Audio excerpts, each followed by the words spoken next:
Nu tā, draugi, brokastu laiks ir pienācis, kur šitāds te 2 maizītes iekšā sistēmā. Tā, tikko pateicu visumam, kad es tā kā bišķi saņemšos un beigšu ņaudēt pa lietām, ja? Nē, visiem jādomā un visiem kaut kas jāizdara, ja? Tā kā tādā brīdī, kad es tieši tā kā pateicu, beigšu ņaudēt, es kāpu mašīnā un paliku ar ruču krokas.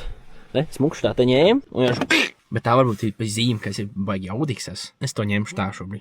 Vakariņās taps visām familijām iedos iespēju uzēst, kā nāks, kā saka, rekur, cāļi, maltā gaļiņa. Šitā 12. datuma termiņš cerams, ka neaizies ar galiem te cilvēki. Tad ir iespējams jau šito uzēst, tad ir pupiņas, kukurūziņi, kefīriši, tomātiši, sīpoliši. Baigā mērķis būs.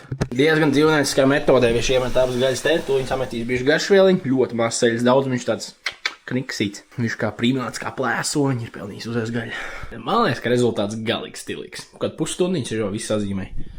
Ekos atcept cāļgaļiņu, tītargaļiņu. Te ir kreimīgā mērcīte, bet bez nekādām majonēzēm, bez nekā. Tā jau bija vakardien šašlikām. Ķīnas kāpostiņš, grieķu jogurtiņš, tomātiņš, sīpoliņš, kukurūza, pupiņas, biezpiens.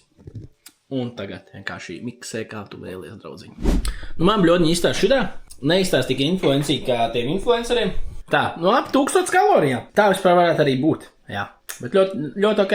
Liela porcija. Tā arī pēdējā ēdienreiz šodien, 7000. Tad šodien būs uzņemts kaut kur 1650 kaut kas tāds.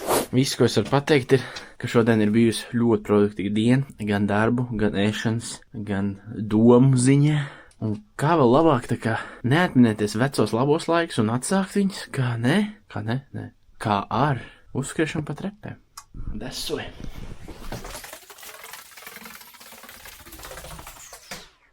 Tiekas rīt, kāps uz svariem, bratuks.